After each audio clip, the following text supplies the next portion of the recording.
sometimes characters are emotionally broken, but she's also physically broken. I didn't give my heroine an easy time in this book. Looking back, I thought I really heaped a lot of troubles on her, because 2 years before the book opens, the story opens, she's been paralysed from the waist down in a horrific car accident, which also killed her lover. And she has huge feelings of guilt about that accident, because she feels she was partly responsible for it. And also she has to live for the rest of her life with the consequences.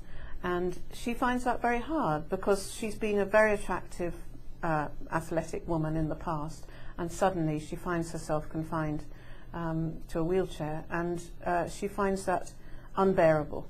So she's very traumatized as the book opens. She's just managed to get hold of a job, which she didn't find easy, because her boss in her other job told her she wasn't psychologically ready to come back. So she manages to get a job, but it's in a very dead-end place, and a very scary place. And that's where she meets Bethany, who is the teenage killer, who's the other main protagonist in the story. Bethany is a very creepy young lady. Mm-hmm. She is. And although she actually gets less creepy as the book goes along. I think that's only because you get used to her. Yeah? She doesn't really change very much in the book. You know, there's this theory that characters should change, but she doesn't really change very much at all. She doesn't, but you understand her finally. You do, and the journey is more yours than it is hers in that sense. It's the reader who does the emotional work of growing to like Bethany, because I really set out with her to make her journey a very, very small one. The furthest she goes really is from calling her therapist Spaz to calling her Gabrielle, which is her real name. And that's evidence of how far she gets in her development.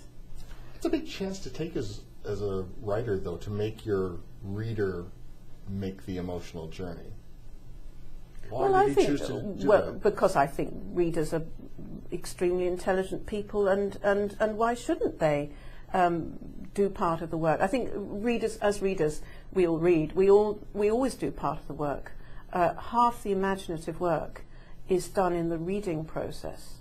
We're only setting off that imaginative process when we write.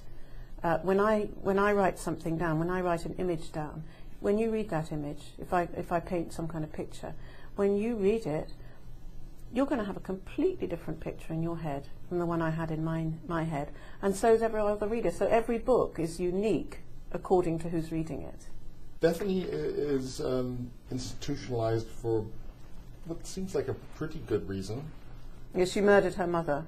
She stabbed her mother to death with a screwdriver. Through the eye, right? Well, the final stab wound was through the eye. I think that's the one that finished her off, yes. It's kind of what finished me off for liking her at first. Well, you're not meant to like her at first. And she's meant to be a very creepy, very scary figure.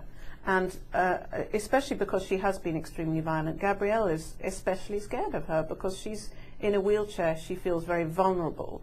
As it turns out, she's far more emotionally vulnerable than she is physically vulnerable with Bethany, because Bethany's very, very good at pinpointing everybody's weak spot, and she goes straight for Gabrielle's very weakest spots. What Bethany's doing is she's making very weird predictions about natural disasters. Now, when Gabrielle discovers that these disasters are actually happening, that's a very frightening thing to realize, because you've got the potential for disaster, and Bethany's warning about it. But who's going to believe Bethany? And who is going to believe Bethany's therapist? Nobody. And so the man who runs the hospital takes a very professional approach, which is you don't believe the delusions of insane, criminally insane minors. Why should you? But there does come a point when Gabrielle is forced to confront the fact that she does believe these warnings that Bethany's making. And then she doesn't know what to do with it. She's got to do something, but it's very hard for her to find an outlet. It's fair to say this is like the worst of the worst case environmental disaster? It is the worst of the worst, because actually, I mean, what we're living through now, what we're experiencing now, is far more dramatic and serious, because it's far more likely to happen. Whereas what happens in my book has happened in the past, but not in the human past. The last time it happened was 55 million years ago, when probably a series of earthquakes unleashed methane from the seabed, and it all came whooshing up. It behaves a bit like polystyrene, and then it explodes on contact with the air and enters the atmosphere and heats it dramatically because it's such a powerful greenhouse gas. I talked to a geologist about this. I wanted to write about global warming, but because of the time scale, I needed it to be more sudden than is happening now, because what's happening now will affect our grandchildren.